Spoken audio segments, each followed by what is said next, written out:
So hello guys, welcome to my video for today. So ito lang, share ko lang sa inyo kung paano yung diskarte para makapag-ipon tayo ng pera dito sa Saudi Arabia. At makapag-ipon tayo para kung gusto natin mag-for good sa Pilipinas, may magagamit tayo. So ito lang yung dapat mong gawin guys para makaipon ka kasi ganito yung ginawa ko talaga. So ito bibigyan ko kayo ng tips para makaipon ng pera. Ano lang, walo lang ang kailangan nating gawin. Una, alisin ang luho.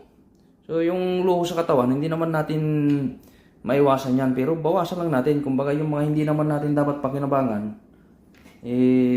wag nating bilhin. At wag din tayong sumabay sa uso kung hindi naman talaga pa natin afford. Pero kung may pera naman talaga, wala naman talaga. Pero desisyon nyo pa rin yan. Pero yun, suggest ko lang sa inyo. Number 2, iwasan mangutang o magpautang. So, yung kasing isa, hanggat maaari, iwasan natin yung mangutang. So, alam natin na kuminsan kasama na sa buhay ng tao yung mangutang. Pero, hanggat maaari, kung hindi naman importante, kung hindi naman dapat mangutang, iwasan natin mangutang, lalo na yung magpautang kasi yung magpautang, hindi naman masama magpautang, kaso nga lang, karamihan kasi ng umuutang din na nagbabayad eh. Ako na-experience ko yan eh. Matulog kaysa gumala. So, ito, wala namang masamang gumala. Basta, alam lang natin hawakan yung pera. Pero kung hindi naman importante yung pupunta natin, huwag na nating ipahinga na lang natin. So, maging kuripot minsan. Wala namang masamang maging kuripot kung nasa tama. Kasi, kumbaga hindi naman tayo nangunguripot eh. Huwag lang naman yung sobra-sobra kasi importante pa rin yung pagkain para sa katawan natin. Ilagay lang natin sa tama. Huwag matakaw. Hindi ko lang, sabi nga, huwag matakaw, pero kumbaga yan, huwag matako sa gastos.